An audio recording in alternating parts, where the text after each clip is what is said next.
देख कविता, तू सुबह सुबह शुरू मत कर। गोपाल, अगर मैं भी घर में पैसे लाऊं तो इसमें बुरा क्या है? मैंने पहले भी काम किया है, अभी भी करना है।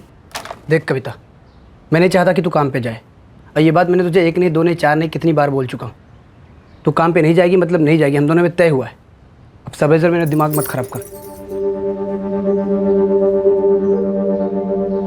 आई बाबा, ये तो मी संध्याकाळी लवकर ये रे. हो आई.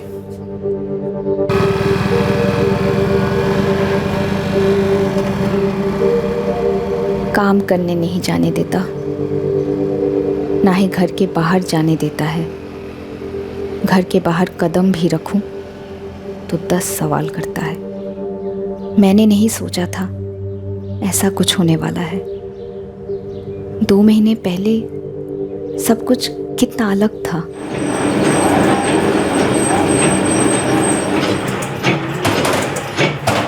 मुझे काम करने में मज़ा आता था। मुझे ज़िंदगी से कई सारी उम्मीदें थी। गोपाल और मैं एक ही फैक्ट्री में काम करते थे।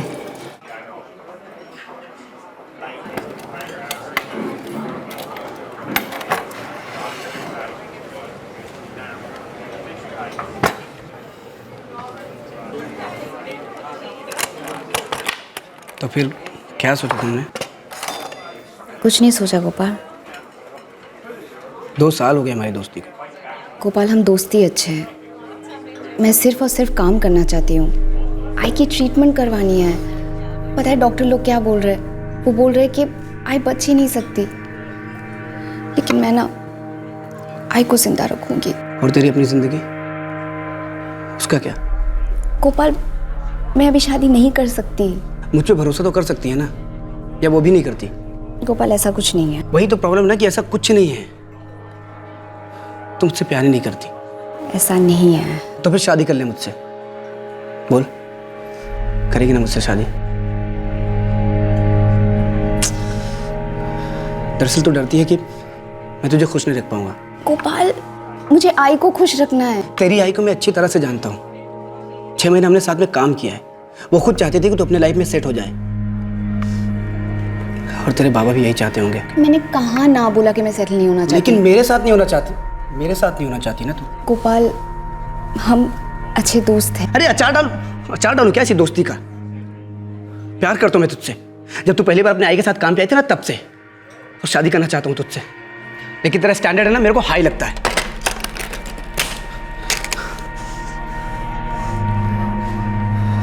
अच्छा दोस्त अगर पति बने ना, तो प्यार कम नहीं होता, उल्टा बढ़ता है।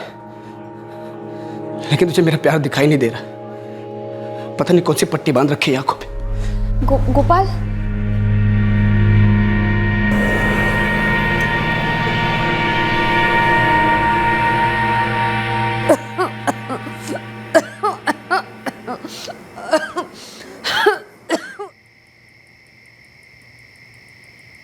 चल जी चल, फटाफट आ जा, हो गई बहुत पढ़ाई। खाना खा ले। आई तू भी आ जा, चलो गरम गरम खाना खा लो, आ जा। एक बार लड़का देख तो ले, पढ़ा लिखा है, सरकारी नौकरी है, कोई ऐसी वैसी आदत भी नहीं है उसमें। खाना खाने के बाद बात करें। कविता, ऐसी बात मत टाल। सच्चाई तो बदलेगी नहीं ना। इस साल तो तेरी शादी होनी ही होनी है। सच्चाई ये भी है बाबा कि मुझे कोई जल्दी नहीं है। लेकिन मुझे जल्दी है। सभी डॉक्टरों ने जवाब दे दिया है कि मेरे पास समय कम है। मैं जाने से पहले एक बार तुझे दुल्हन बना हुआ देखना चाहती हूँ। आई, ऐसा मत बोल। कहीं नहीं जा रही तू, मैं तुझे जाने नहीं दूंगी। हाँ हाँ, मेरी हड्डियों का बढ़ता हुआ कैंसर डर जाएगा तुम लोगों से।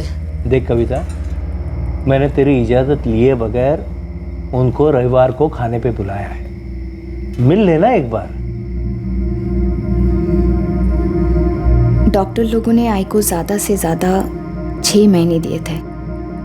हम दवा, दुआ और प्यार से उसे रोकने की कोशिश कर रहे थे, और उस सब के बीच में मेरी शादी की बात चल रही थी। और दूसरी तरफ गोपाल अलग ही तरीके का नाटक कर रहा था।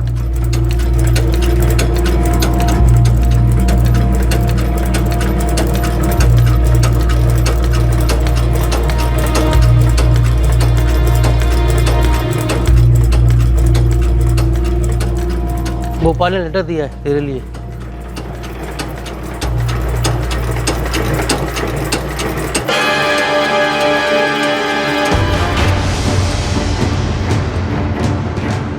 तुम मेरी नहीं हो सकती तो मुझे इस दुनिया का भी नहीं होना है। Good bye.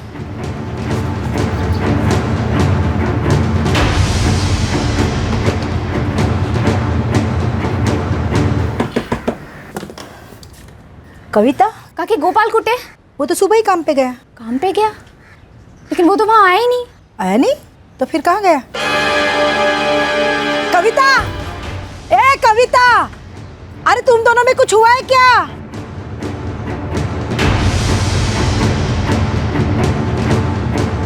हाँ, देखा था मैंने उसे कहाँ? रेलवे पटरी पर अजीब तरह से घूम रहा था। मैंने उसे आवाज भी दिया पर वो सुना ही नहीं।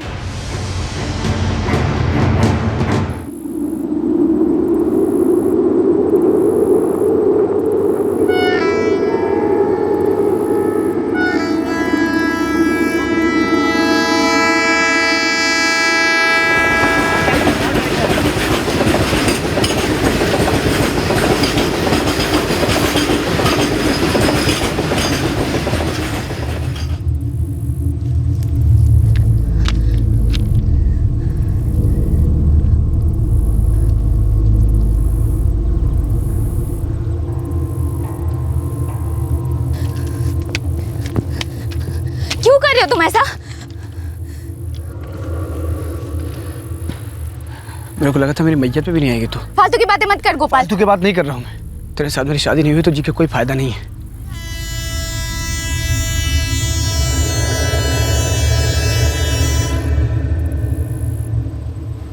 चल थैंक्स। मरने से पहले आखिरी बार तुझे देख तो लिया।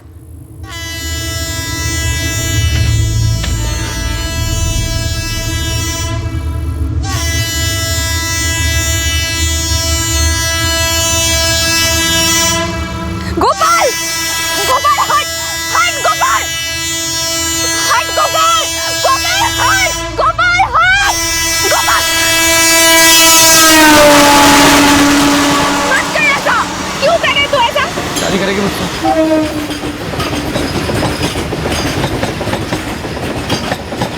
कविता को गोपाल पसंद था, लेकिन वो उस वक्त शादी नहीं करना चाहती थी, ना गोपाल से और ना ही किसी और से। कविता को अपनी मां के बढ़ते कैंसर को रोकना था, उसे पैसे कमाने थे, लेकिन गोपाल ने इस मामले को इस हद तक धकेल दिया था कि कविता को मजबूरन अपनी मर्जी के खिलाफ उसके प्रस्ताव को स्वीकार करना पड़ा। यह एक जबरदस्ती कराई गई शादी थी।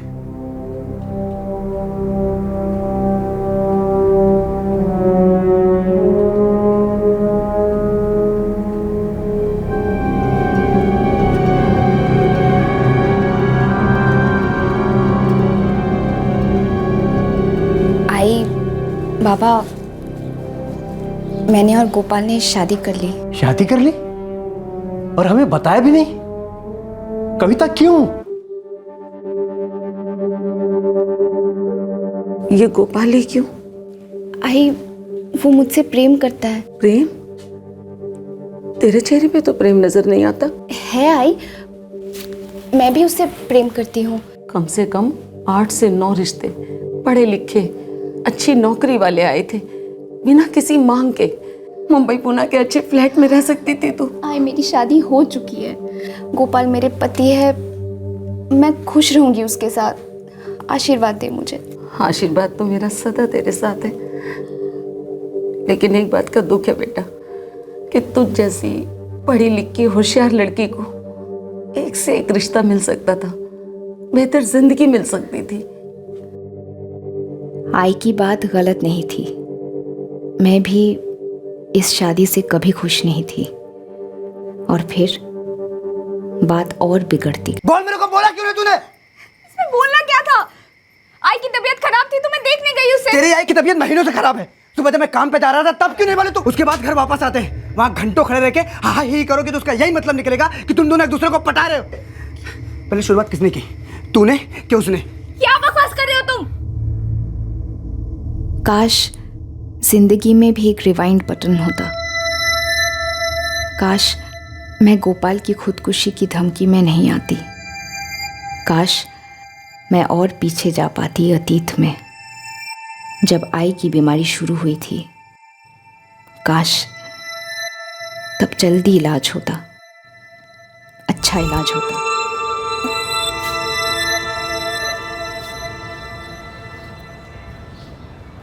रमेश भाऊ, मुरली ने घर के पैसे दिए? नहीं पार्वती ताई, आशा उससे पूछती रही, लेकिन वो हमेशा कुछ न कुछ बहाने बनाकर बात को टालता रहा। कविता, अब ये तेरी जिम्मेदारी है कि तू मुरली से पैसे निकलवाए। पता नहीं मैं कैसे करूँगी। आई को तो एक दिन जाना ही था, लेकिन मान ही नहीं पा रही हूँ कि आई नहीं है।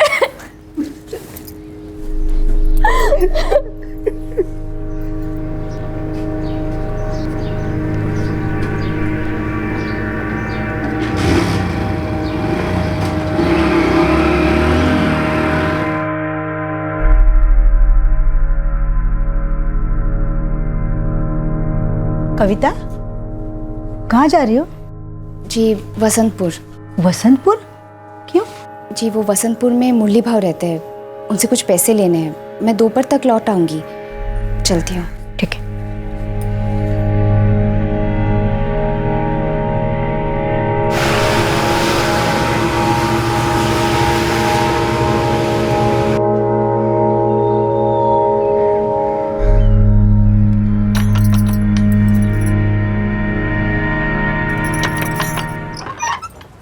नमस्ते काकी।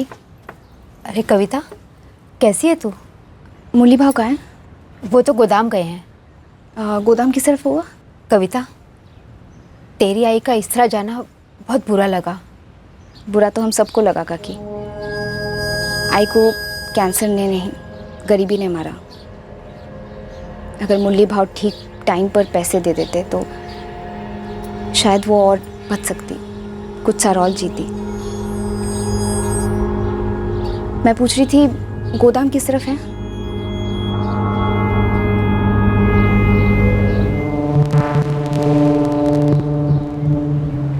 अरे कविता, तू यहाँ कैसे?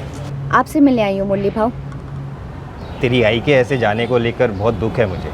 शायद नहीं है, अगर होता तो पैसे बहुत पहले आ जाते। उससे जो बन पाया वो लौटाया मैंने। जो घर आपने किराए पे लिया था वो आई का घर था, वहाँ पे हम जन्मे पले बड़े। जानता हूँ कविता। कुछ नहीं जानते आप।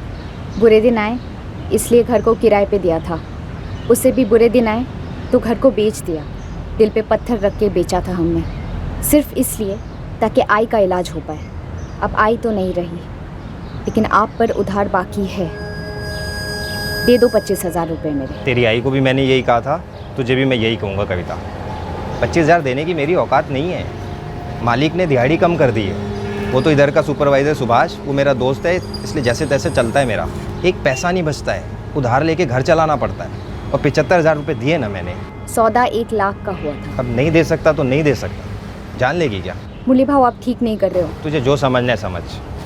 3 साल मैंने ईमानदारी से किराया दिया, फिर 75,000 रुपये देकर वो घर खरीदा। अब बाकी 25,000 नहीं दे पाऊँगा। ये मेरा आखिरी जवाब है।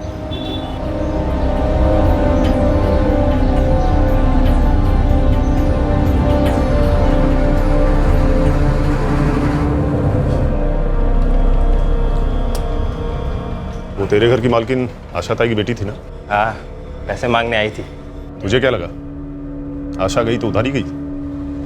उसी की बेटी है कविता, पैसे लेकर रहेगी, छोड़ेगी नहीं तुझे। तो जो करना है कर ले, पैसे दूंगा नहीं। तो घर तेरा कैसे होगा? मतलब? वो घर आशा ने मरने से पहले कविता के नाम किया होगा।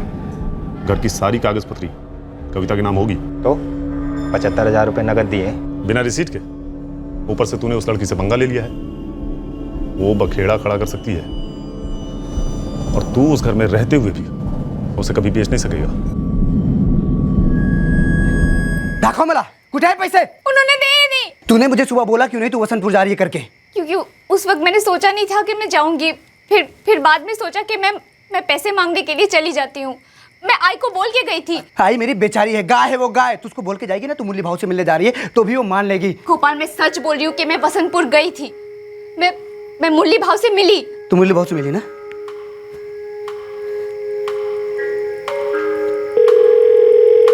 हेलो मुरली भाव, गोपाल बोल रहा हूँ, कविता का पति। गोपाल, मैंने कविता को बोल दिया है, मैं पैसे अभी नहीं दे पाऊंगा। कभी बोला आपने? इसके आई के क्रियाक्रम के वक्त? नहीं, आज दोपहर को।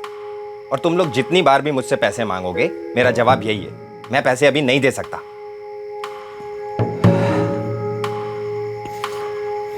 खाना लगा।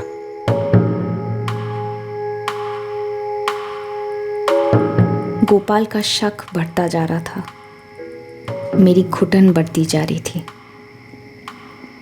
सिर्फ 2 महीने हुए थे मेरी शादी को और मुझे लग रहा था कि मैंने अपनी जिंदगी की सबसे बड़ी भूल की थी। पार्वती मौसी बीमार है, मुझे उन्हें देखने जाना है, चलोगे? किसने बोला बीमार है? उनका फ़ोन आया था, और कैसे पता चलेगा? जाना कब है? कल। मैं नहीं आ सकता कल। मैं अकेली जाऊं? वो आई की इकलौती बहन है। जाऊं? जा।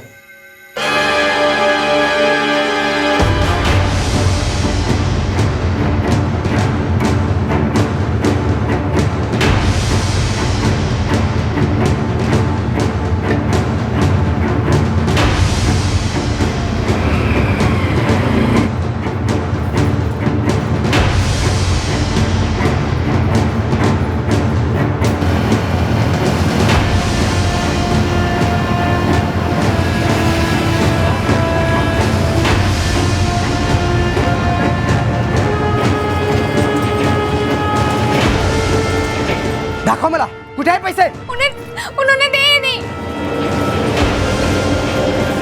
गोपाल, मैंने कविता को बोल दिया है, मैं पैसे अभी नहीं दे पाऊंगा। कभी बोला आपने? इसके आई के क्रियाक्रम के वक्त? नहीं, आज दोपहर को।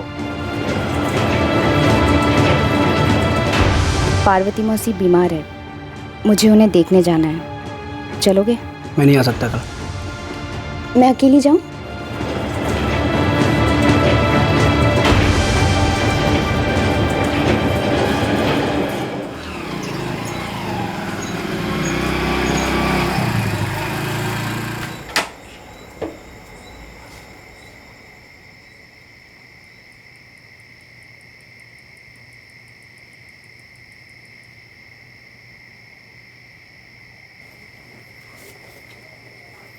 अरे आई।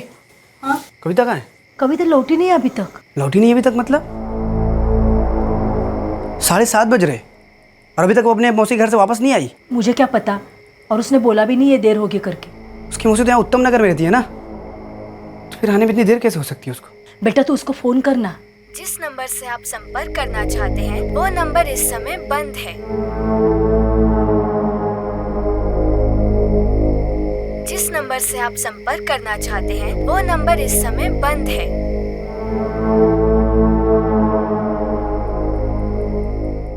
उस शाम को कविता घर नहीं लौटी। दरअसल उस शाम के बाद कविता उस घर में कभी नहीं लौटी। वो उस दर्द के पिंजरे से, मायूसी की काल कोठरी से दूर हो गई थी। लेकिन कविता थी कहाँ? क्या हुआ था उसके साथ? हाँ गोपाल, कविता आई थी इधर, 4 बजे के आसपास निकल गई यहाँ से। 4 बजे के आसपास? तो अब तक पहुंची क्यों नहीं? 8 बजने को आया है और उत्तम नगर से यहाँ तक आने में सिर्फ 1 घंटा लगता है। अरे देवा, तो गई कहाँ? यही सवाल तो मैं आपसे पूछ रहा हूँ, वो गई कहाँ वो, और किसके साथ गई? मुझे कैसे पता? यहाँ से 4 बजे निकल गई। बीच में कहीं रुकने वाली थी क्या?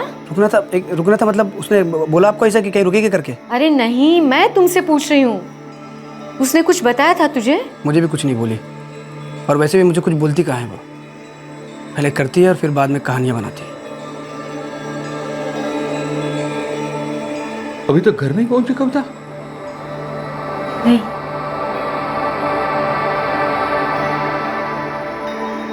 जिस नंबर से आप संपर्क करना चाहते हैं वो नंबर इस समय बंद है।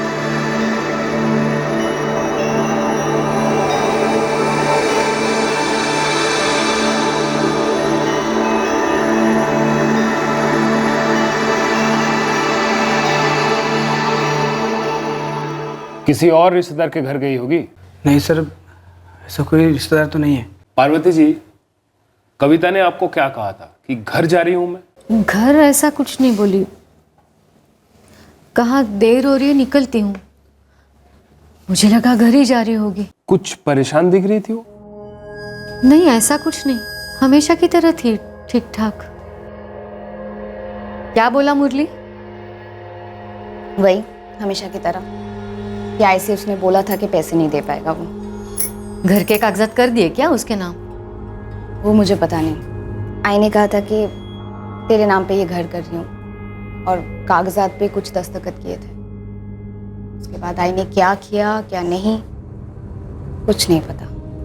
बता, ये मुरली ना बहुत शाना है, धोखा दे रहा है तुझे। ये पैसे ना मिलने को लेकर कुछ टेंशन में थी वो? वैसे तो हम सभी उस घर को लेकर टेंशन में थे। क्यों? वो पुश्तैनी घर हमारी आई ने आशा को, मतलब कविता की माँ को दिया। आशा ने उसे भाड़े पे चढ़ाया, फिर मुरली आया वहाँ रहने। 3 साल था किराए पे। फिर आशा के घर की हालत कुछ ठीक नहीं थी तो घर बेचने की बात हुई। मुरली बोला वो ही खरीदेगा। 1 लाख में सौदा हुआ। मुरली ने 75,000 तो दे दिए, पर बाकी के 25,000 देने के लिए रखड़ा रहा है। ये मुरली साहब का नंबर दो। 444 256 7। जिस नंबर से आप संपर्क करना चाहते हैं वो नंबर इस समय बंद है। सर, ये मुरली साहब का नंबर भी स्विच ऑफ आ रहा है, कविता की तरह।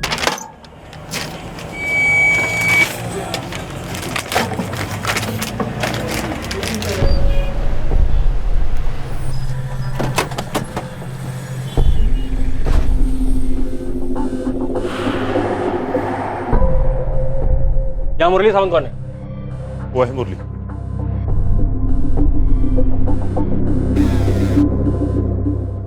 आप मुझे किधर ले जा रहे हो साहब? मैंने क्या किया है?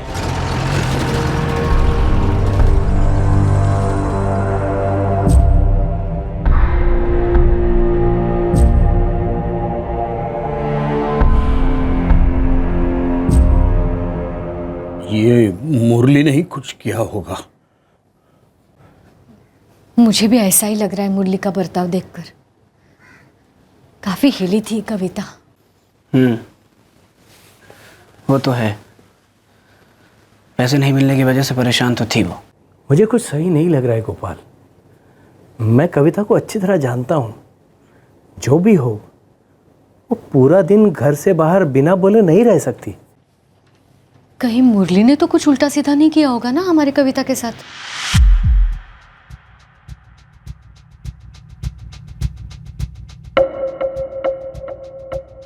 मैं मानता हूँ 25,000 बाकी थे मेरे, लेकिन इसलिए नहीं दिए साहब क्योंकि है ही नहीं। जब भी 75,000 थे मैं उसको दिया ना साहब। घर तो तूने पूरा लिया है ना, 25 घर तो नहीं लौटाया तूने। ऐसा क्या किया है कि जिसके बाद कविता चवन ने तुझसे 25,000 मांगने की जरूरत नहीं की? साहब मैंने कुछ नहीं किया है साहब, ना कुछ करूंगा साहब। मैं सच बोल रहा हूँ साहब। साहब, वसंतपुर में हम पिछले कई सालों से रहते हैं, रोज की मजदूरी करते हैं गोदाम में, और जो भी पैसा घर में आता है उससे वरण भात भी नहीं परवड़ता। घर का गुजारा कैसे करते हैं ये हम ही जानते हैं। और क्या जानती हो तुम? साहब, मैं बस इतना जानती हूँ कि मेरे पति कविता के साथ कुछ भी गलत नहीं कर सकते। क्यों नहीं करेगा? ऐसा लिख के दिया उसने कि कभी ऐसा नहीं करेगा? अगर ऐसा कुछ करना ही होता तो मेरे पति 75,000 भी क्यों देते? साहब, मामला कुछ और ही है। हाँ बोल गावड़े। ये मुरली जिस गोडाउन में काम करता है ना, इधर का सुपरवाइजर है सुभाष, मुरली का फ्रेंड भी है। हाँ तो उसका क्या? जब से आपने मुरली को उठाया है ना, ये सुभाष भी गोडाउन से गायब हो गया है। मोबाइल भी बंद है, फुल हवा हो गया है। तेरे पति का दोस्त सुभाष, वो कहाँ है? मुझे नहीं मालूम।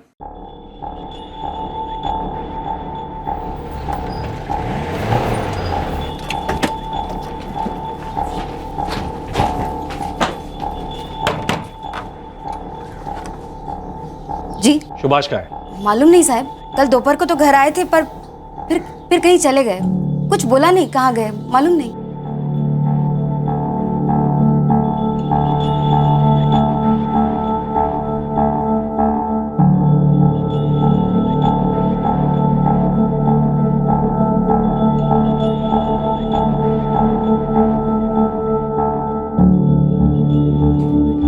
तेरे को तो पता ही होगा ना। क्या साहब? यही कि तेरा पति मुरली सावंत के साथ मिलकर एक लड़के को गायब किया है। क्या? ये क्या बोल रहे हैं साहब आप? पैसों का मामला है, उन दोनों ने मिलकर लड़की के साथ कुछ कर दिया होगा। नहीं साहब, सुभाष, पर मुझे कुछ नहीं मालूम साहब, मुझे कुछ भी नहीं मालूम। देख, उसका फोन भी स्विच ऑफ आ रहा है, बुरा फंसेगा। वैसे और कहाँ जा सकता है? मुझे कुछ बताते ही नहीं है साहब, मैं सच बोल रही हूँ साहब, मुझे नहीं पता। तो तू खुद से पता कर। देख, अगर वो नहीं मिला ना तो तू बुरा फंसेगी, याद रखना।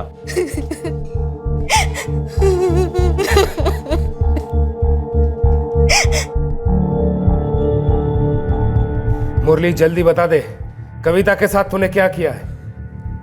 मुझे मालूम ही नहीं वो किधर है, क्या हुआ उसके साथ। तो क्या बोलूं साहब, जितना भी पूछोगे यही बोलूंगा ना साहब। सुभाष कहाँ है? साहब नहीं मालूम, सच्ची नहीं मालूम। वो भी पक्का शामिल है इसमें? तो मैं नहीं हूँ साहब, बीवी बच्चों की कसम खाता हूँ साहब, मैंने कुछ नहीं किया। मुरली, हम यहाँ हर रोज लोगों को तोड़ते हैं, इसलिए सलाह दे रहा हूँ, वरना बाद में तेरा नाम आया ना, ये सारी मेहनत का बदला लेंगे हम। वो वाली पिटाई मालूम है ना, बाद वाली अच्छे अच्छे तुर्रम खां भी झेल नहीं पाते। दाखव मला, कुठे आहे पैसे? उन्होंने दे ही नहीं। पार्वती मौसी बीमार है, मुझे उन्हें देखने जाना है।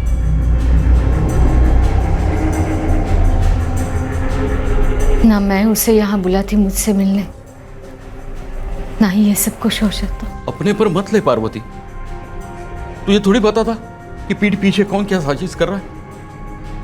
ये मुरली ने ही कुछ किया है। मैंने कविता से पूछा भी था कि आशा ने घर के कागजात मुरली के नाम पर कर दिए थे क्या। फिर क्या बोली वो? बोली उसे पता नहीं आशा ने क्या किया क्या नहीं किया, लेकिन अब मुझे पक्का लग रहा है घर के कागजात को लेकर ही ये सब कुछ हुआ है।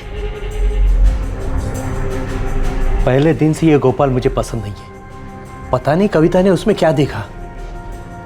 बाबा, आपको क्या लगता है, इस गोपाल ने कुछ गलत तो नहीं किया कविता दीदी के साथ? पता नहीं, देख गोपाल ने किया या किसी और ने किया, हकीकत तो ये है ना कि कविता की पिछले 3 दिन से कोई खबर नहीं है। ये हो सकता है क्या कभी? मुझे तो बहुत डर लग रहा है। इंतजार की कुछ और खौफनाक रातें और दम घोटते दिन बीत गए। कविता की डिटेल्स आसपास के पुलिस स्टेशन में भेज दी गई, लेकिन फिर भी कविता की कोई खबर नहीं थी। और फिर कविता के गायब होने के 5 दिन बाद पुलिस के सामने आया एक खौफनाक नजारा।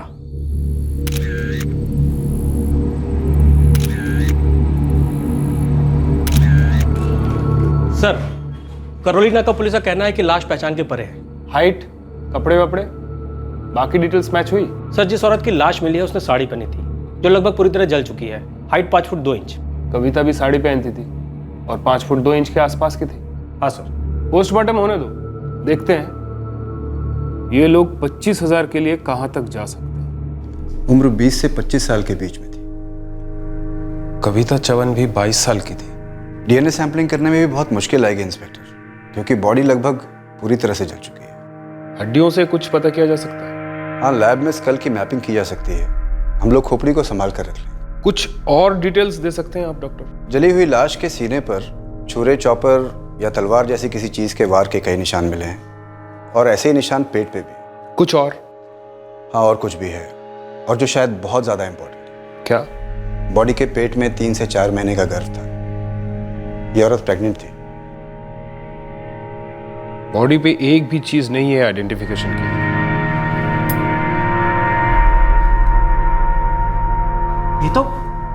ये तो कोई और है, ये कविता नहीं है। हमें बॉडी पर से ऐसी कोई चीज नहीं मिली है जिससे लाश की शिनाख्त हो सके। सारा इलाका छाना गया है, लेकिन कहीं कुछ नहीं। तो फिर पहचान कैसे होंगे सर कि ये कविता ही है? एक चीज है, ये औरत पेट से थी। नहीं, ये हमारी कविता नहीं है। पेट से होती तो मुझसे कहती ना। गोपाल, तुझे कुछ कहा था? नहीं, मतलब मेरे को तो कभी कुछ नहीं बोली, और आई को भी कभी कुछ नहीं बोली।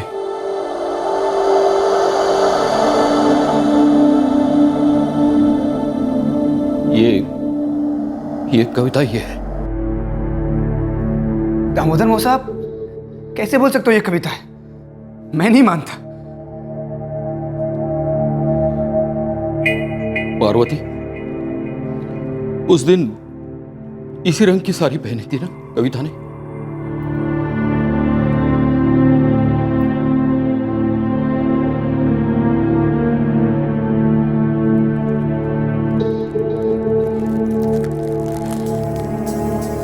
नहीं, ये मेरी कविता नहीं है। ऐसा नहीं हो सकता।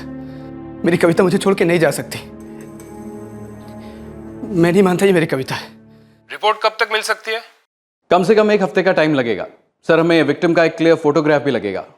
उसके बाद हम कविता चौहान की तस्वीर उस स्कल पर सुपर इम्पोज करेंगे, फिर मैच करेंगे। फोटोग्राफ आपको मिल जाएगा। ओके। ये गोपाल से कविता चौहान का एक क्लियर फोटोग्राफ मंगवाओ। सर।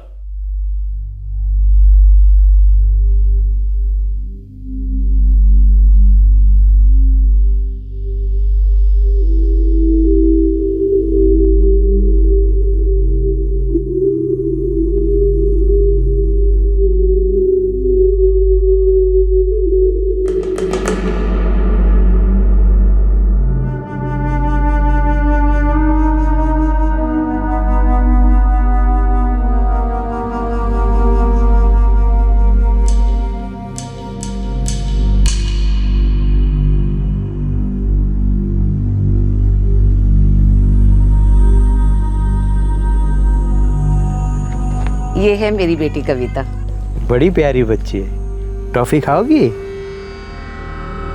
अरे वाह।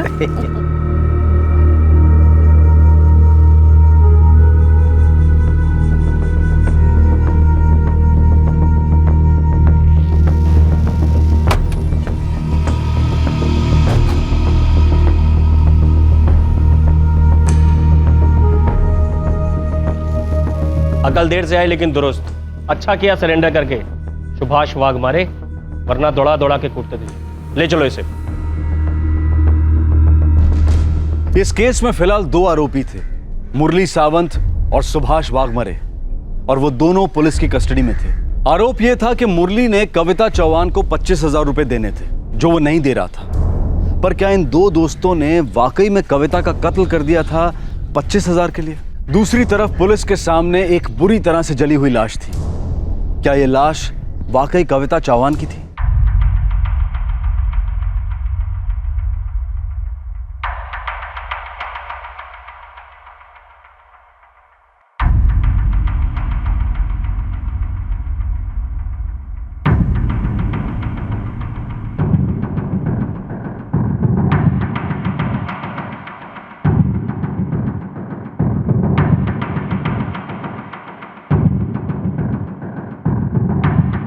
दोनों आरोपियों की कड़ी से कड़ी पूछताछ के बावजूद वो इस जुर्म में शामिल होने से साफ इनकार करते रहे।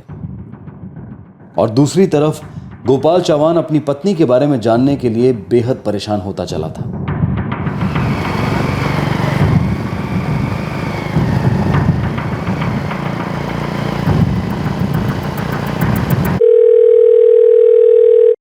हाँ मुकेश, कोई न्यूज? हमने सुपर इम्पोजिशन कर दिया है। कविता के फोटोग्राफ्स और उस स्कल के डायमेंशंस परफेक्ट फिट हुए हैं। So it is Kavita Chauhan inspector, no doubt about it.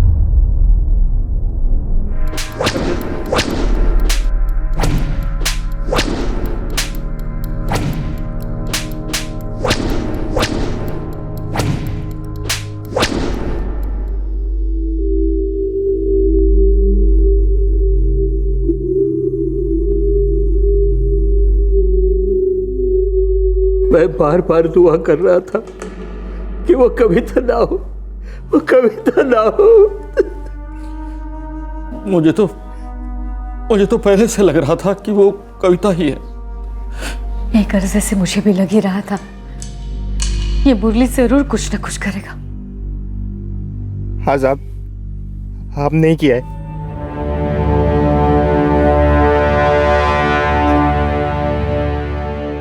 हमने ही मार डाला उसे। हमने उस पर पहले वार किया चाकू से, फिर लाश को इस हद तक जला दिया कि कोई पहचान नहीं पाए। हर लाश की शिनाख्त हो ही जाती है और हर खूनी को सजा। हमसे बहुत बड़ी गलती होगी साहब, हमें माफ कर दो। तुझे कैसे पता चला कि अपनी मौसी के घर से लौट रही थी? तब मैंने फोन किया था उसको।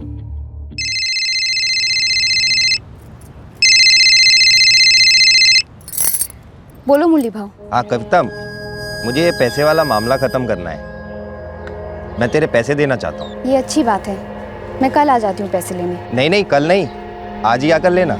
आज मैं बाहर हूँ, उत्तम नगर से घर जा रही हूँ, पार्वती मौसी के घर से। हाँ तो मैं तेरे को आधे रास्ते में मिलता हूँ ना। देख तेरे पैसे हैं, लेके खत्म कर। ठीक है भाव, करौली नाका पे बस रुकेगी, मैं वहीं उतर जाऊंगी, तो वहीं पे मिलते हैं। जल्दी आ जाइएगा, मुझे बहुत देर हो चुकी है। नहीं नहीं, देर नहीं लगेगी, तू उधर ही रुक, मैं करौली नाका पहुँचता हूँ। करौली नाका के पास से ही हमें एक जली हुई लाश मिली।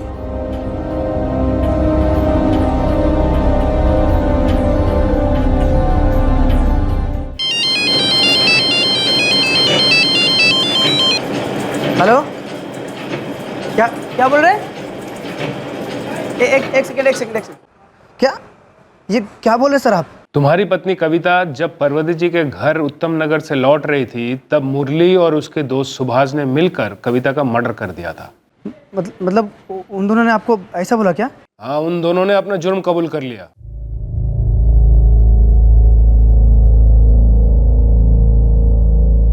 ऐसा क्यों किया तुमने?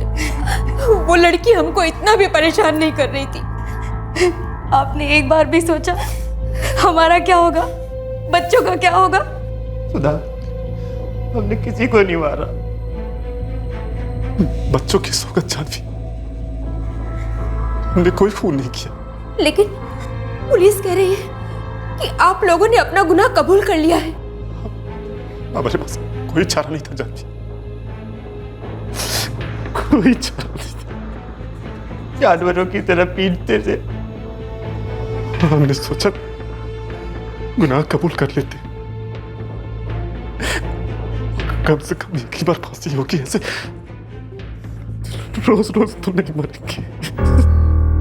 सुभाष, और नहीं सा आ जाता, बहुत मार खा ली। मैंने भी डर के मारे सरेंडर कर दिया, पर अब सोचता हूँ कि कहीं भाग गया होता तो ये सही होता।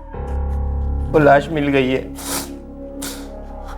पता चल गया मर्डर हुआ है, और हम ही दोनों आरोपी हैं। वो हमें और मारेंगे, एक एक हड्डी तोड़ देंगे हमारी। मरे होकर हम कबूल कर ही लेंगे।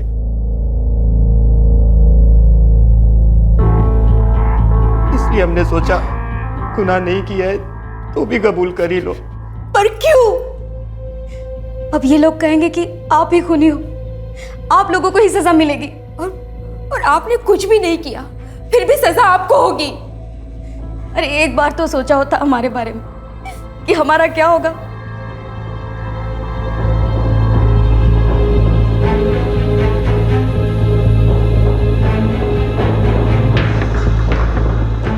क्या सुभाष और मुरली ने वाकई में कविता का कत्ल कर दिया था, या फिर वो बेगुनाह थे और कड़ी पूछताछ के सामने उन्होंने घुटने टेक दिए थे? अगर मुरली और सुभाष ने कविता का कत्ल नहीं किया था तो फिर कातिल कौन था? अब तक इस केस में जितना भी सामने आया था उससे कहीं ज्यादा छुपा हुआ था। हमारे पति किसी की जान नहीं ले सकते साहब। उन्होंने हमें बताया कि वो लोग आपकी मार सहन नहीं कर पा रहे थे, इसलिए उन्होंने जुर्म कबूल कर लिया। साहब उन्हें छोड़ दीजिए साहब, हम हाथ जोड़ते हैं साहब, उन्हें छोड़ दीजिए। हर मुजरिम के अंदर एक एक्टर छुपा रहता है। हमारे सामने काफी एक्टिंग कर ली उन्होंने, दाल नहीं गली, अभी तुम्हें बेवकूफ बना रहे हैं वो। ये है बयान उनका, साइन है उनके, देखो।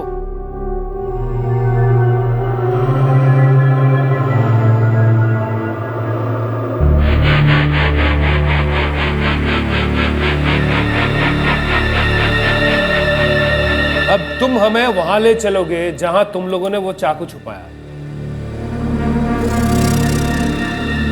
हमें वो चाकू गोदाम से मिला जहां तुम दोनों के पति काम करते हैं।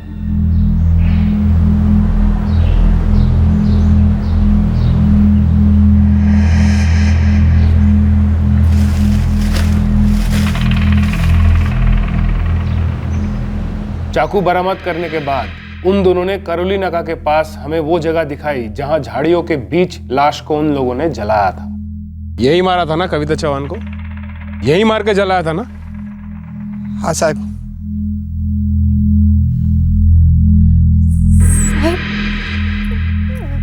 मेरे पति ने वाकई कविता की जान ली है।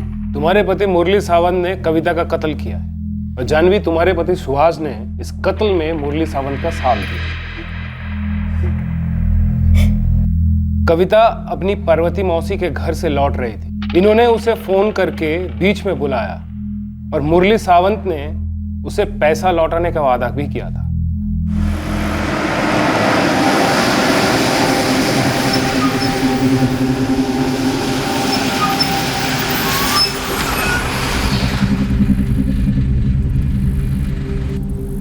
दे दो पैसे मुरली भाऊ, मुझे देर हो रही है। अरे तेरे पैसे देने के लिए तो तुझे बुलाया है। चल आ जा, यहीं पास में ही मेरा एक दोस्त पैसे लेकर आ रहा है, उससे उधार लेकर तुझे दे रहा हूँ। आज मेरे सर से बहुत बड़ा बोझ हल्का होगा। हाँ चल आ जा।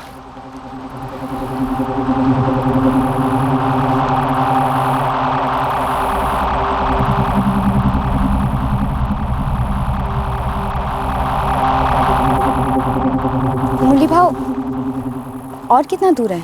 अरे बस पास में ही है, आजा आजा।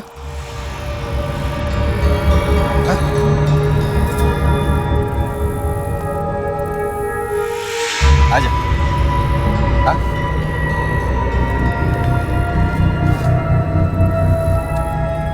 भाव अगर आप इनसे पैसे उधार लेके मुझे दे रहे थे तो मैं सीधे गोदाम पे आ जाती कल। ये सब की क्या जरूरत थी? जरूरत है कविता, जरूरत भी और कारण भी। ये क्या बोल रहे हो भाव? मैं ये बोल रहा हूँ कविता कि आज के बाद तेरे और मेरे बीच में ये बाकी के 25,000 रुपए नहीं रहेंगे, कि आज के बाद तू ही नहीं रहेगी। नहीं साहब, मेरे पति चाकू से किसी लड़की को नहीं मार सकते साहब, ऐसा नहीं हो सकता साहब।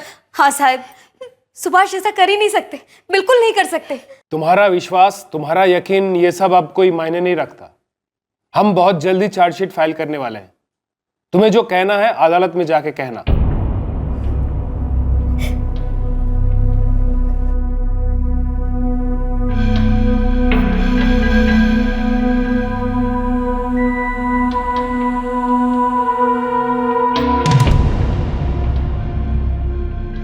मार दिया उन्होंने कविता को।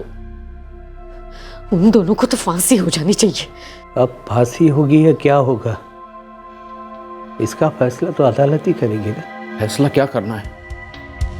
कबूल कर लिया उन्होंने तो फांसी देनी चाहिए।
लेकिन तुम अपना मजहब क्यों बदलोगी?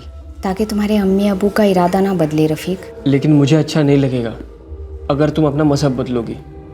लेकिन जैसे मैं थी, क्या वो उन्हें कबूल होगा? सर, पुलिस चार्जशीट के अनुसार आरोपी मुरली विठल सावंत और सुभाष यतिन वाघमरे ने रमेश कदम और मरहूम आशा कदम की बेटी और कंप्लेनेंट गोपाल चौहान की पत्नी कविता चौहान का कत्ल किया है। आईपीसी 302 कत्ल के लिए, आईपीसी 120 बी क्रिमिनल कॉन्स्पिरेसी के लिए, आईपीसी 34 कॉमन इंटेंशन और 201 सबूत गायब करवाने के चार्ज लगाए गए हैं। सर, मेरे क्लाइंट मुरली विठल सावंत और सुभाष यतिन वाघमारे दलील करते हैं कि वो दोषी नहीं है। पुलिस इन्वेस्टिगेशन और आरोपियों के बयान के बाद यह अदालत मुरली विट्ठल सावंत और सुभाष यतीन वाघमारे पर आईपीसी 302, 120B, 34 और 201 के चार्जेस लगाती है। आज से मुकदमे की सुनवाई शुरू होगी।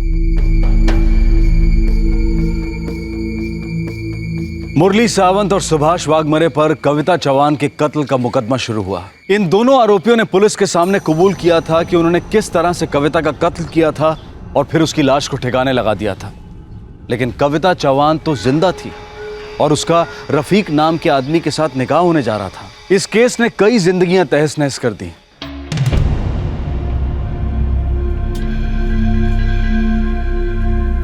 मुरली सावंत के परिवार पर समाज की मोहर लग गई थी। एक खूनी का परिवार।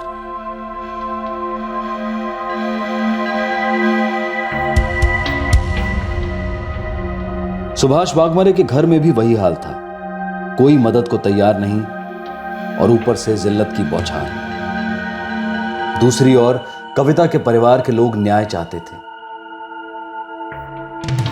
और वो चाहते थे कि कविता के हत्यारों को कड़ी से कड़ी सजा मिले। सब लोग यही मानकर चल रहे थे कि कविता मर चुकी है। इस केस की तहकीकात करने वाली पुलिस टीम भी यही मान रही थी कि कविता का कत्ल हुआ है। सर, मुरली सावंत और सुभाष वाघमारे हमें उस गोडाउन पे ले गए जहां ये दोनों काम करते थे और जहां इन्होंने वो चाकू छुपाया था जो हमने बरामद किया है। फिर ये दोनों हमें करौली नाका के पास उस जगह ले गए जहां विक्टिम कविता चौहान का इन्होंने कत्ल किया और बाद में लाश को केरोसिन डालकर जला दिया था। ये आपको वहां ले गए थे या आप इन्हें वहां ले गए थे? क्योंकि लाश आपको वहीं मिली थी। ये दोनों हमें वहां ले गए थे। सर, मेरे क्लाइंट इस चार्ज को नकारते हैं कि वे पुलिस को क्राइम सीन पे ले गए थे, बल्कि उनका कहना है कि पुलिस उन्हें वहां ले गई थी। सर, जाहिर सी बात है डिफेंस अब ये कहेगी कि पुलिस ने ही वहां पे मर्डर वेपन को प्लांट किया है। नहीं सर, पुलिस ने वो चाकू प्लान नहीं किया था, उन्हें वो चाकू वहां मिला था।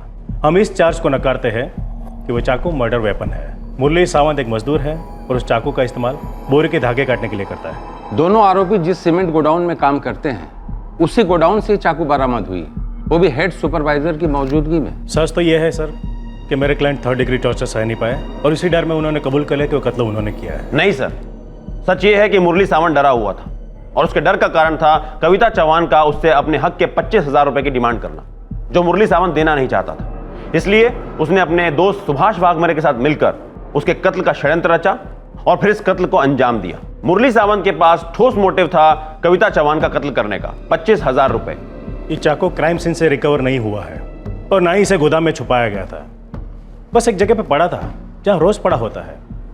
ये कोई सबूत नहीं है। सर, कत्ल करने के बाद छुरे को धोकर वापस अपनी जगह पर रख देना ये कोई रॉकेट साइंस नहीं है। पोस्टमार्टम रिपोर्ट के हिसाब से इसमें साफ लिखा है कि विक्टिम पर एक नहीं, दो नहीं, कई बार वार किया गया। सर, आरोपियों ने चाकू से शक की बूंदें हटाकर सोचा कि वो बच सकते हैं, लेकिन इससे यह हकीकत नहीं छुप सकती कि उनके पास कविता चौहान का मर्डर करने का एक ठोस मोटिव था और उन्होंने ही इस मर्डर को अंजाम दिया है।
बहुत लंबी चली ये लड़ाई। भगवान से प्रार्थना करता हूं इन दोनों को फांसी की सजा सुनाई जाए। कविता दीदी वाकई में मुरली भाव के पीछे पड़ गई थी पैसे लेने के लिए? मुझे नहीं लगता बेटा। देख, तेरी आई नाराज थी मुरली पर क्योंकि वो बाकी के 25,000 नहीं लौटा रहा था, लेकिन उनके लिए मुरली कविता का खून कर देगा, ये बात तो किसी के भी समझ के बाहर है। काश मेरे पास 25,000 रुपये होते, दे दिए होते कविता को। ये सब तो नहीं होता। कैसे नहीं होता मुरली? किस्मत इसे ही तो कहते हैं, करे कोई और भरे कोई।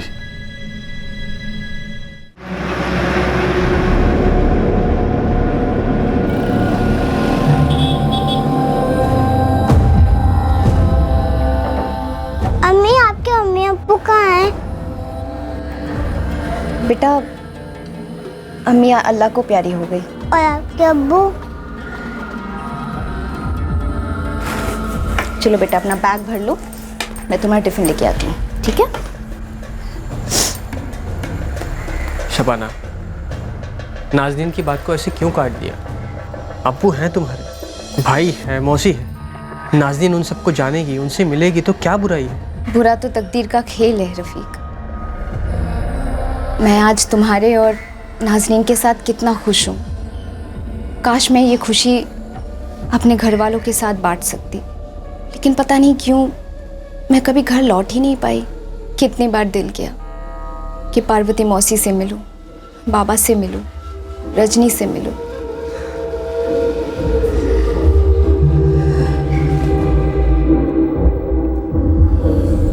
कविता चौहान अब शबाना शेख बन गई थी। उसकी 4 साल की बच्ची थी और वो अपने पति रफीक के साथ अपनी जिंदगी में खुश थी। दूसरी तरफ मुरली और सुभाष की जिंदगी उजड़ गई थी क्योंकि उन दोनों पर कविता चौहान के कत्ल का इल्जाम लगा था। आखिर पूरे 4 साल बाद अदालत ने अपना फैसला सुनाया।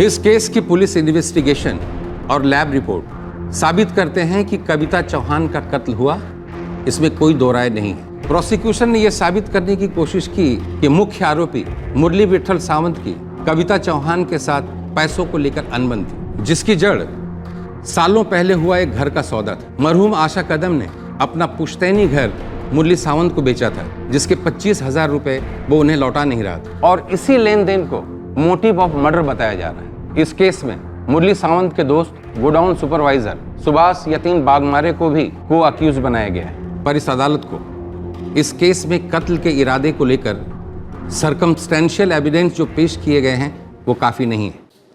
प्रोसिक्यूशन द्वारा ठोस सबूत पेश न किए जाने के चलते यह अदालत फैसला सुनाती है कि मुरली सावंत और सुभाष बागमारे ने कविता चौहान का कत्ल नहीं किया।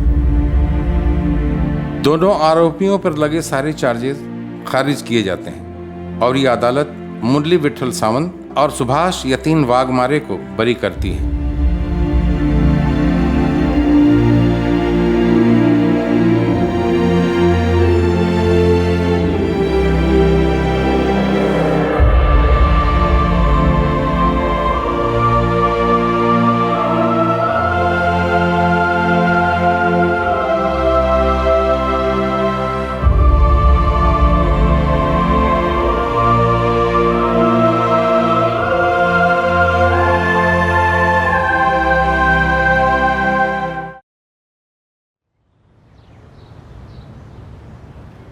मुरली और सुभाष बरी तो हुए थे पर बाइज्जत नहीं।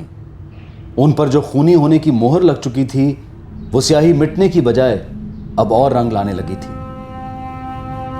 ये दोनों कानून की नजरों में बरी हुए थे पर लोगों की नजरों में नहीं। पहले पुलिस स्टेशन में इन दोनों ने चीख चीख कर बोला था कि वो निर्दोष हैं, फिर अदालत में दलीलें की थी और अब समाज के सामने हाथ जोड़ रहे थे बस एक ही बात कहने के लिए कि उन्होंने कत्ल नहीं किया था।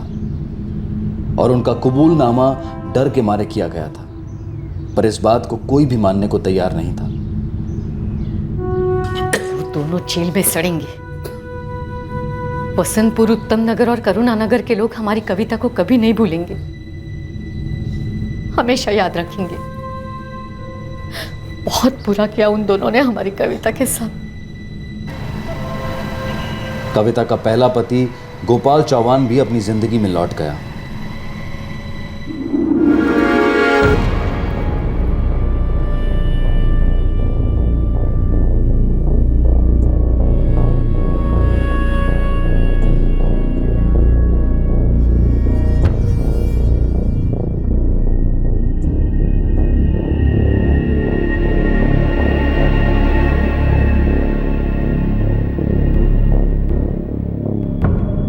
समय लगा, कठिनाइयां आई, पर आखिरकार मुरली और सुभाष की जिंदगी दोबारा पटरी पर आ गई। अगर इन पर कत्ल का कलंक नहीं लगा होता तो ये दोनों इससे काफी बेहतर और इज्जतदार जिंदगी बसर कर रहे होते। अब रिहा हुए 4 साल हो चुके थे और फिर एक बार इन दोनों की जिंदगी में भूचाल आया।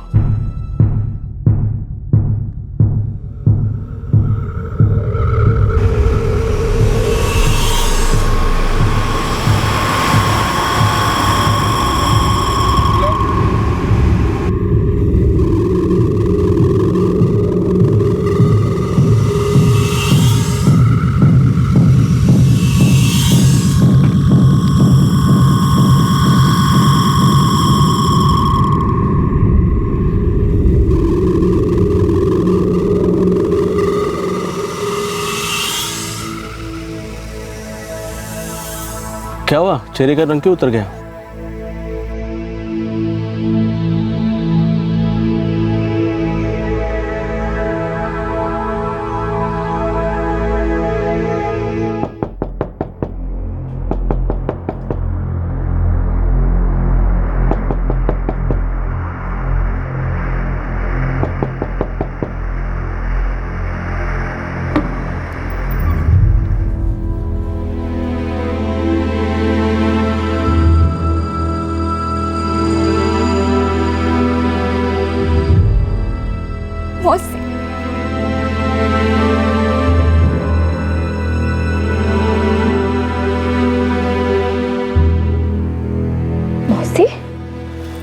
दामोदर मौसा, ये कब हुआ? 2 साल हो गए, लेकिन तू इतने साल?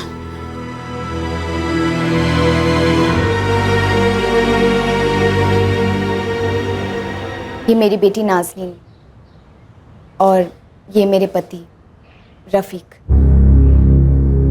नाज़नीन, रफीक? और मैं कविता नहीं हूँ, शबाना हूँ, शबाना रफीक शेख। कहाँ थी इतने साल? तुझे पता भी था कि तेरे गायब हो जाने के बाद यहाँ क्या हुआ? क्या हुआ? तुझे सच में पता नहीं? मौसी, मुझे सच में नहीं पता क्या हुआ है। हम सबको लगा तुझे किसी ने मार डाला। मैंने अपने अतीत को मार डाला। सबको लगता है कि तू मर चुकी है। सब लोगों को ऐसा ही लगता है कि मुरली और सुभाष ने तेरा कत्ल किया है। क्या? मुरली भाव? क्या बोल रहे हो मौसी? इतने साल मुकदमा चला, दोनों जेल में बंद थे। इसका मतलब वो सच कह रहे थे कि उन्होंने तुझे नहीं मारा। तो फिर वो लाश किसकी थी? लाश? तेरे गायब हो जाने के बाद एक लाश मिली थी। तेरे दामोदर मौसा को लगा वो तेरी लाश है। लाश पूरी तरह से जली हुई थी। पुलिस ने भी कहा कि ये तेरी ही लाश है। मुरली और सुभाष ने भी कबूल किया कि उन्होंने तुझे मार डाला, लेकिन फिर अदालत में कहा कि उन्होंने तुझे नहीं मारा। उन्होंने ऐसा कहा ताकि वो पुलिस की ज्यादा पिटाई से बच जाए। 2003 से लेकर 2007 तक 4 साल दोनों जेल में बंद रहे। हम सब तो चाहते थे कि उन्हें फांसी हो जाए, पर अब वो तो मासूम है। मौसी, कसम से बोल रही हूँ, मुझे इन सब के बारे में कुछ नहीं पता था। लेकिन तू गायब कैसे हुई? थी कहाँ इतने साल? 9 साल पहले याद है मैं आपसे मिलने आई थी। कैसे बोल सकती हूँ? आखिरी बार देखा था तुझे। उस दिन मैं घर से भागने के लिए निकली थी, गोपाल से दूर, हमेशा के लिए। मैंने पुणे में मेरी एक सहेली के साथ बात करके रखी थी। गलती हो गई मुझसे अपर्णा, मैंने जिंदगी में सबसे बड़ी गलती की। ये गलती ठीक भी तो की जा सकती है ना कविता। गोपाल के साथ कभी ठीक नहीं होगा। तू छोड़ दे उसे, सच्ची छोड़ दे उसे और चलिए आ मेरे पास। देख, मैं यहाँ हॉस्टल में रहती हूँ, काम करने वाले औरतों के हॉस्टल में, और मैं जिस फैक्ट्री में काम करती हूँ वहाँ पर हर आए दिन लोगों की जरूरत पड़ती है। तू चलिए आ, मैं तुझे काम पर लगवा दूंगी।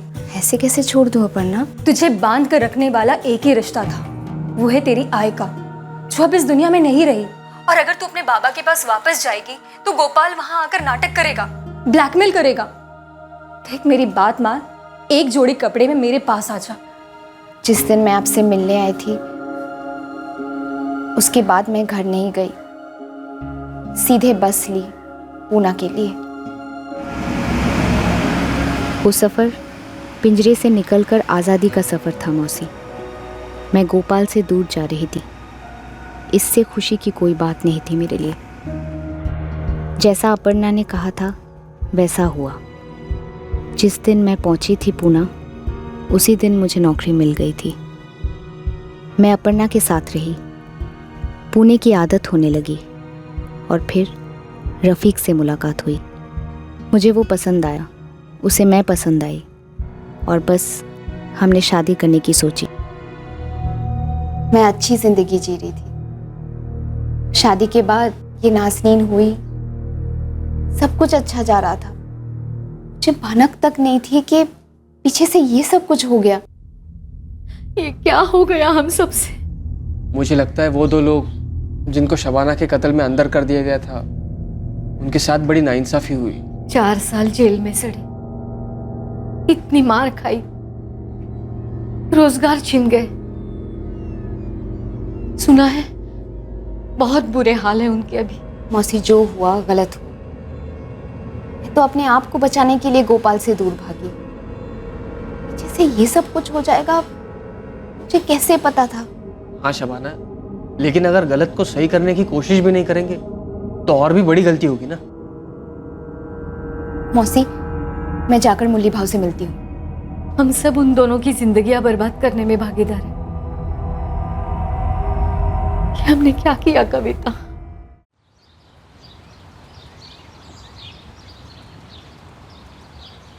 मुरली भाव,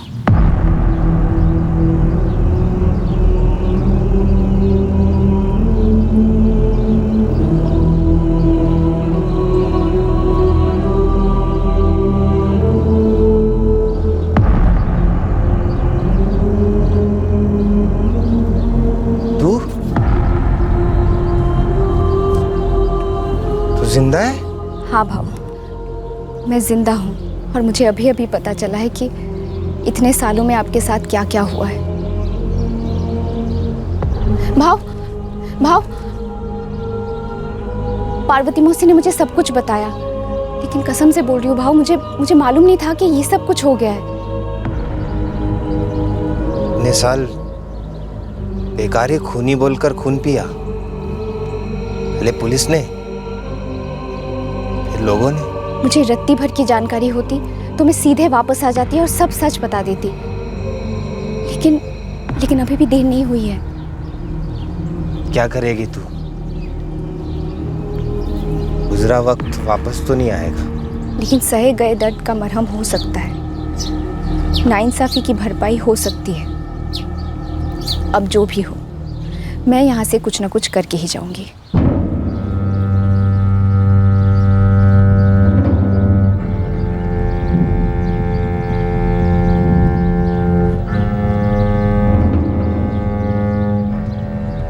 सुभाष, कविता हमारे साथ पुलिस स्टेशन आएगी, कोर्ट में भी जाकर सब सच बताएगी। सच? मुरली, सच? और तू भूल गया उस पुलिस स्टेशन में सच और झूठ का फर्क? एक डंडे का है मुरली। अरे उस डंडे ने क्या क्या नहीं किया हमारे साथ, याद है कि नहीं? उस डंडे से बचने के लिए हमने झूठ बोला कि इसका कत्ल हमने किया है, 4 साल 4 साल हम लोग जेल में चले और 4 साल के बाद अब जिंदगी सजा दे रही है। समाज सजा दे रहा है।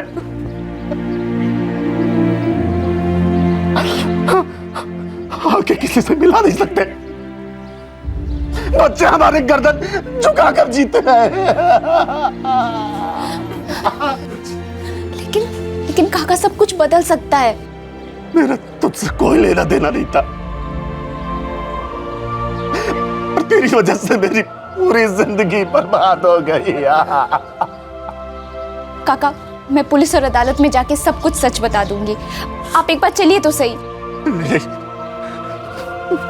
मुझे कहीं नहीं जाना तुम्हारे साथ। सच तो यह है कि तुम मर चुकी हो। हमने ना सही तो किसी और ने मार डाला, लेकिन हम बरी हो चुके हैं। मैं कहीं नहीं जाऊंगा, ना पुलिस स्टेशन ना कोर्ट।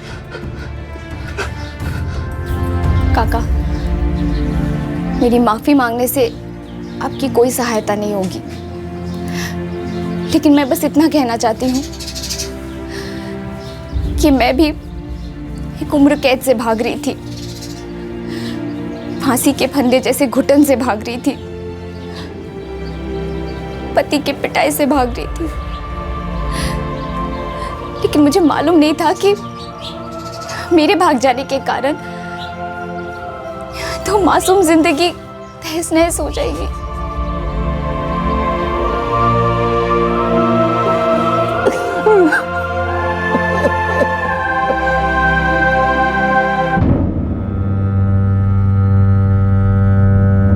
मुझे मालूम नहीं था कि मेरे भाग जाने के बाद पीछे से इतना सब कुछ हो गया। 9 साल हो गए, इन दोनों को बरी कर दिया गया है। बेकार में केस फिर से खोलने का क्या मतलब? क्योंकि मैं जिंदा हूं सर, और ये साबित करना ही पड़ेगा कि मैं जिंदा हूं।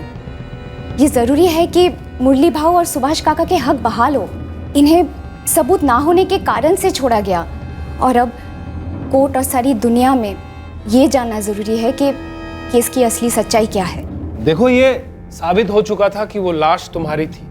लेकिन सर, पूरी दुनिया के सामने आना चाहिए मैं जिंदा हूं, और इनकी गिरफ्तारी गलत थी, और जिस तरह से ये समाज पेश आ रहा है वो सबसे गलत। इस सब से इनके जिंदगी के 9 साल लौटा पाओगे तुम? अगर मैं उन पर लगाया हुआ कलंक मिटा सकती हूँ तो वो अगले 9 साल और अगली सारी जिंदगी ये दोनों सर उठा के जी सकेंगे। इज्जत और आज़ादी भी तो कोई चीज़ होती ना साहब।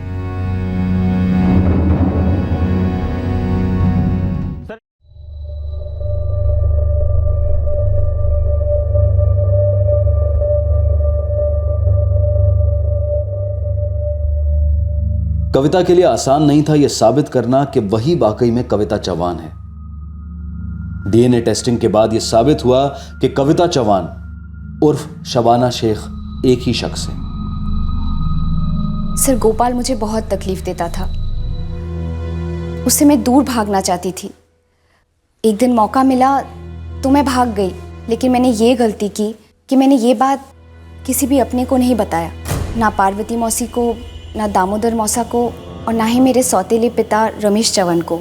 मेरे भाग जाने के कारण से जिन जिन लोगों को तकलीफ हुई है, मैं उनसे हाथ जोड़ के पैर पकड़ के माफ़ी मांगती हूँ, और आपसे दलील करती हूँ सर कि मुरली भाऊ और सुभाष काका को न्याय दीजिए।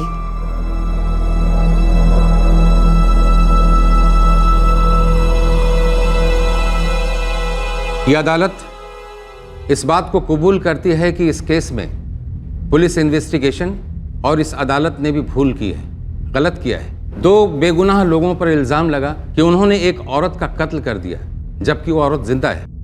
सर, इन्वेस्टिगेटिव ऑफिसर भी ये मानते हैं कि उनसे चार्जेस फ्रेम करने में भूल हुई है, पर लेबोरेटरी ने कंफर्म किया था कि लाश कविता चौहान की है। इसीलिए पुलिस ने भी मान लिया कि लाश कविता की ही है, और पुलिस का पूरा शक मुरली सावंत पर था, और उसने भी कबूल किया और सबूत भी दिए। इसलिए मेरी अदालत से गुजारिश है कि इन्वेस्टिगेशन को लेकर पुलिस को दोषी न ठहराया जाए। कोर्ट ये मानती है कि पुलिस ने लैब द्वारा भेजी गई गलत रिपोर्ट पर अपनी इन्वेस्टिगेशन जारी रखी, जिस बात के लिए पुलिस को दोषी नहीं ठहराया जा सकता। लेकिन कोर्ट इस बात को नज़रअंदाज नहीं कर सकती कि 2 बेगुनाह नागरिकों के साथ हमारे हाथों अन्याय हुआ है, नाइंसाफी हुई है। कोर्ट इन दोनों के खिलाफ दर्ज किए गए और खारिज किए गए मुकदमे को नल एंड वाइड मानती है और ऑर्डर पास करती है कि इस केस को दोबारा खोला जाए और अज्ञात महिला की मौत का केस दर्ज किया जाए और तहकीकात शुरू की जाए।